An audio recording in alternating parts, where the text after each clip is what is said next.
Welcome students, this is a gate training course on mechanics of materials. This is my lecture 6, shear force and bending moment. Let's see about the introduction to shear force and bending moment.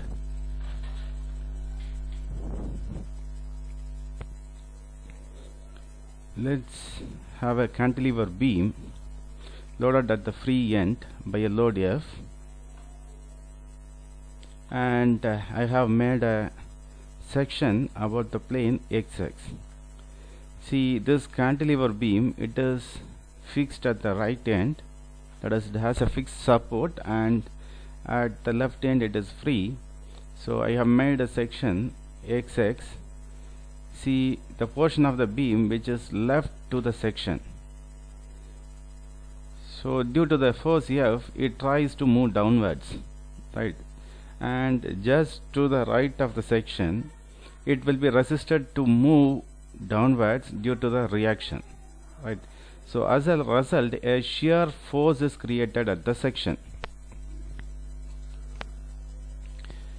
So similarly, this load F, it is at an eccentric distance of some distance x from the plane. So as a result, a moment with a magnitude of F into x in a counterclockwise direction is also exerted at the section plane XX.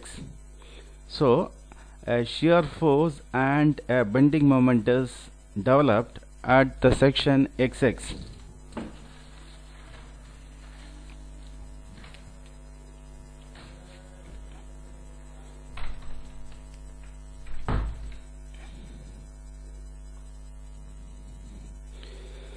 So if we make a plot of this shear force and bending moment for each and every point starting from the left to right of this beam, we will be getting the shear force diagram, and if you plot the bending moment from left to right, we will be getting the bending moment diagram. So a cantilever beam is as shown, subjected to external load P. So I am making a section XX, and the same thing, the left hand portion of the beam will be tended to pull downwards, and the right hand side of the beam will be resisting to move downwards. So at the cut section, a resistance force V of X and a bending moment is created. As I said before, while we diagrammatically represent this, we call it as bending moment and shear force diagram. So let's see the importance of shear force and bending moment diagram. Let's have a look at the shear force and bending moment diagram. I don't want to go into the detailed derivation of or detailed calculation of shear force and bending moment diagram, since you will be already exposed to it in your regular classes. So we are just refreshing it up. So what is the need for the shear force and bending moment diagram? It is easier to determine the maximum absolute value of shear force and bending moment diagram. So from the diagram itself, we can say where the maximum force is and what is the value, and where the maximum moment is and what is the value. Clear picture about the variation of SF and BM, that is the shear force and bending moment, where it is moving towards. Is it moving towards a peak, or is it going towards a trough? So whether it is increasing, decreasing, or changing its sign, so how it is varying. So we will be able to get a clear picture of shear force and bending moment while we draw a shear force and bending moment diagram. The third is bending moment as a function of X. It is very important to determine the value of deflection. Say while calculating or while incorporating this in FEA, we may be in need of finding the deflection with respect to X. We will be finding the displacement with respect to X. So if you plot the variation of moment or shear force with respect to X, that is, we can convert this variation of moment as a line equation, since it is a line it is varying as a line, we can convert it as a line equation. So instead of calculating the moment at each and every point, we can just substitute the value of x and we can find the value of moment. So it is important in that sense. Okay, let's see about the sign conventions. So sign conventions for the shear force as well as the bending moment diagram. Let's see the sign convention for a shear force diagram.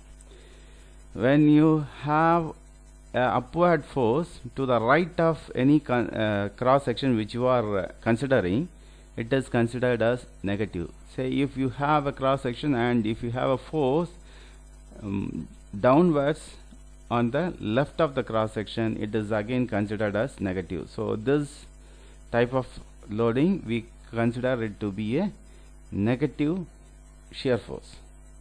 And look at the bending moment. If the bending moment tends to cause sagging, that is concave upwards, so it is considered as a positive bending moment. And if it is the opposite, that is hogging, that is if it makes a convex up, tends to make a convex up position in the beam, we call it a hogging moment and it is considered as a negative bending moment. So these are the sign conventions which is more or less accepted by many people. So the same convention is going to be used in the preceding lectures.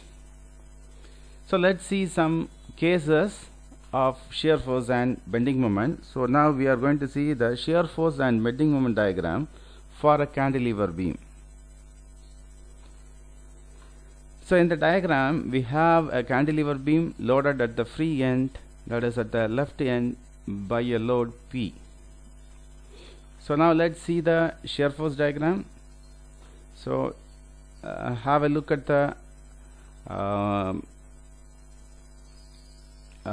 previous sign conventions. So when you just move to the right of this point where the load P is applied, you will be having a force acting downwards, right, from the towards the left of the cross section. So it is assumed to be negative, so you will be having a negative shear force, and then right, so it moves over here and again you will be having a reaction force here. So as a result you will be having a steep descent and then again upward movement. So you will be getting a shear force diagram like this. So the point to take here is, if you have a point load, either it may be an external loading or it may be a reaction, you will be getting a steep descent or a steep rise, a sudden descent or rise in the shear force diagram. In the other place where there is no loading, it will be a flat line, right. And look at the bending moment diagram. So in the bending moment diagram, you know the bending moment is force into distance. So it varies or its magnitude increases with respect to x in a linear manner, since it is force into x, right. So a linear variation. So as a result you will be getting a linear variation of bending moment. So from the left to right it increases, and at this point, so it applies the fixed support, applies a bending moment, right. So reacting bending moment, as a result it becomes 0, and we will be getting a bending moment diagram like this, more or less like a triangle. Now let's see the next case. We are having a cantilever beam loaded with UDL throughout its length. So UDL is represented by load per unit length. So for every unit length some amount of load is distributed evenly. So when you move from the left to right, the load gets added. So with every unit length you are moving towards the right, load gets added. So it gets added in a linear manner, that is W into X. So the load gets added linearly. So as a result, in the shear force diagram, you have a linear variation of shear force. So from the left to right, when you are moving, so the load gets added as W into X. So you are getting a slanting line, and at this point, due to the point load, that is the reaction, you are getting a steep variation. So you will be getting a shear force diagram more or less like a triangle. And now coming back to the bending moment diagram. So this bending moment diagram, again it is a product of force into the perpendicular distance. So the force varies linearly, so W into X is the amount of loading when you are considering a section at the distance X. Somewhere here, so the loading is W into X, so we will be multiplying again by the centroidal distance of the loading, so that is into X by 2. So the bending moment varies as W into X square by 2. So you have a square term in the bending moment equation, W X square by 2. So as a result, the bending moment diagram varies in a quadratic fashion, that is more or less like a parabola or an ellipse or a hyperbola, whatever it may be. So a quadratic curve is obtained in the bending moment diagram, since it varies in a quadratic fashion. Let's see some other case in cantilever beam. So the third type of loading, we normally call it as uniformly varying load. So the main characteristic of your uniformly varying load is, with every distance you travel from the start of the uniformly varying load, the load gets added and its magnitude keeps on increasing linearly. So it's like a triangle, its load keeps on increasing, right? So if you travel to some distance X, the magnitude at that point, the height of the load at that point, see here, is W into X, right? So the total load in the section W, that is in the section X, we have to take the area of the triangle. So that is half into B into H. So the height, as I said, it is W into X, and X is the base, so it is W X square by 2. So the loading here is W X by X square by 2. So whenever you move about a small distance X from the left point, the load keeps on increasing as W X square by 2. So W X square by 2 is the addition of loading. So as a result, so since it is a quadratic equation, so the shear force diagram varies in a quadratic fashion, that is like a parabola. Okay, so at the very right end, due to the reaction force, which is a point load, you are getting a sudden variation, and the you can say the shear force diagram gets closed, and you will be getting this shear force diagram. Similarly, in the bending moment diagram, so you will be again multiplying the shear force with the distance, force into distance. So since the force varies in a quadratic manner, again you are multiplying it with the distance, with the centroidal distance of the loading, right? So here, since it is a varying in a uniformly varying manner, so the centroidal distance will be X by 3 or 2X by 3, depending upon whether the load is increasing from the left or it is decreasing from the left. So again you are either multiplying it with X by 3 or 2X by 3. Okay, so as a result, this bending moment varies in a cubic fashion. So you will be getting a cubic curve. So the point to take here is, if you have a uniformly varying load, the shear force diagram varies as a quadratic curve, and the bending moment diagram varies as a cubic curve. Let's see some combination of loading. Say, assume here you have some magnitude of 7 kilonewton magnitude of point load, and again 10 kilonewton of point load, and you have 3 kilonewton per meter of uniformly distributed load throughout the length of the cantilever beam.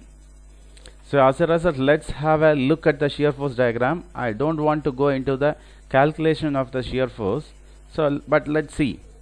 Due to the point load, there is a sudden variation in the shear force diagram, and in the portion from the 7 kilonewton load to the 10 kilonewton load, there is no other loading except the UDL. So due to the UDL, you will be having a linear variation of shear force diagram, and at the point we have 10 kilonewton, again a sudden variation in shear force diagram, and then from 10 kilonewton to the end, since we have the UDL, you are having a linear variation of shear force, and due to the reaction, again the curve gets closed.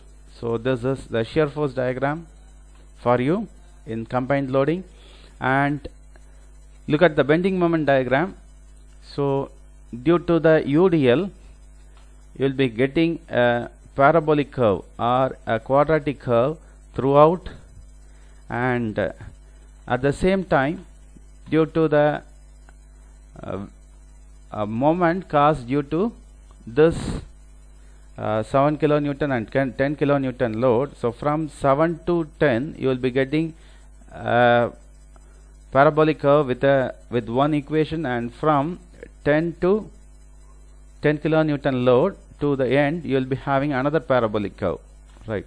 So due to this value of loading, so you will be getting addition of something, right? The parabolic curve varies slightly. So now let's have a look at the other type of beam, that is a simply supported beam. See here the basic loading. So we have a point load at the center. So this is a simply supported beam and has a point load P at the center. So let's have a look at the shear force diagram. The shear force diagram, due to the reaction, so you will be knowing that if you have a load at the center, the reaction will be same. You will be having the half the load as the reaction at the left end and half of the load as the reaction at the right end.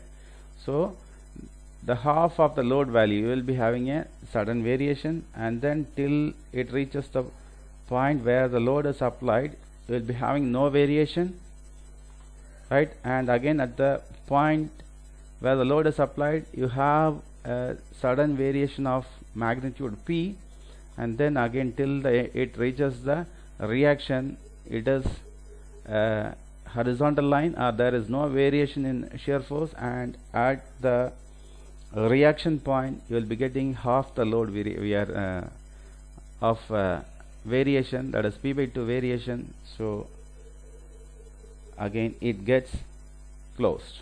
So this is the shear force diagram for you. And the bending moment diagram, we all know if you have a point load, the bending moment varies in a linear manner. So due to this reaction force, so it is again a point load. So from here to here it varies in a as a upward variation, and from here you have the load, the opposite load, right? So here the load is upward reaction, so here you have the downward load, so the bending moment varies in the other direction, so you will be getting a linear variation and the diagram gets closed. So this is the bending moment diagram for you in a simply supported beam. Now consider the next case where you have a simply supported beam which is loaded with a uniformly distributed load throughout its length. So now you all know if W per unit length is the loading, so W into L is the total load acting, so half of the load as the reaction at one end and half of the load as the reaction as the other end. So WL by 2 will be having the reaction at the point A and WL by 2 as the reaction at the point B, since the total load acting on the beam is W into L. So you will be getting reaction as WL by 2. So this reaction is a point load. As a result, the shear force diagram, you will be having a sudden variation, and then due to the uniformly distributed load, you will be having a linear variation in the shear force diagram till it reaches the end, and at the point B, where you will be getting a sudden change due to the point load by reaction force. So as a result, the diagram gets closed and you will be getting a shear force diagram like this. And now look at the bending moment diagram. In the bending moment diagram, so since the shear force diagram varies linearly, so that is W into X, it is the variation of shear force. So we will be again multiplying this shear force with the centroidal distance, that is W into X into X by 2 in a bending moment. So as a result, you will be getting a quadratic curve as the bending moment diagram. So this is the bending moment diagram. So the point to take here is again the same. If you have UDL, you will be having a linear variation in shear force diagram, and if you have a UDL, you will be having a quadratic variation in the bending moment diagram. So let's see the next type of loading in a simply supported beam, that is the uniformly varying load. So as we have seen, so the load varies in a quadratic manner, that is Wx square by 2. So area of the loading triangle considered at any section XX, so it is Wx square by 2. So the loading varies in a quadratic manner, so you will be getting a quadratic curve in the shear force diagram. And in the bending moment diagram, so again you are going to multiply this quadratic curve or quadratic equation with the centroidal distance, either it is X by 3 or 2X by 3. So as a result, the bending moment diagram is a cubic curve. Now let's see another case. Here we are not having any external loading. We are having a simply supported beam loaded at the center by a moment. So you are having a moment. So as a result, there will be no change in the shear force diagram at the point where there is moment. You are having a pure moment, you don't have a load. So you will be having a flat shear force diagram.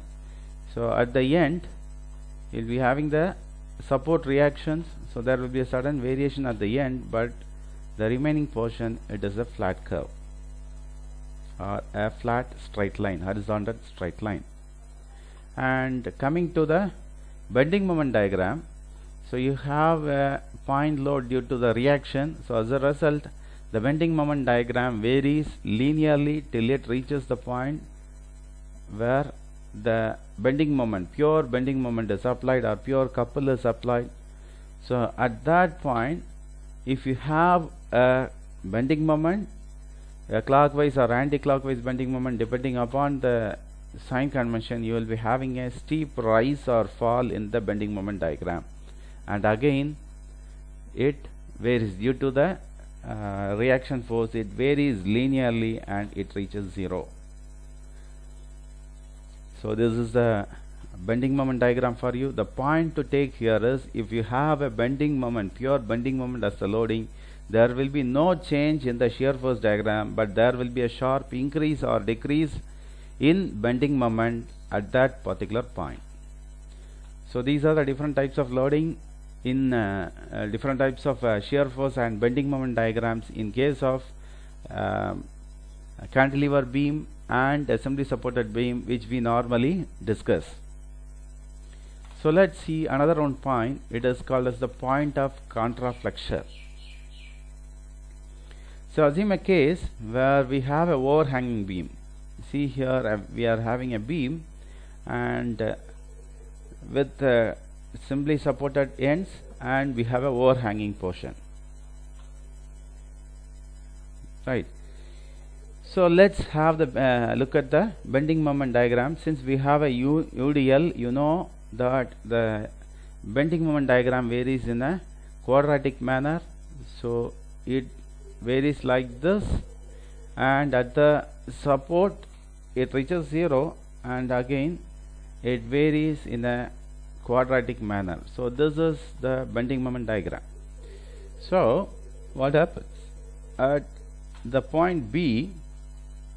The bending moment reaches 0, and to the left of the point B we are having a positive bending moment, and towards the right side of B are having a negative bending moment. So at the point B, the bending moment changes sign from positive to positive sign to negative sign if you are considering from the left to right.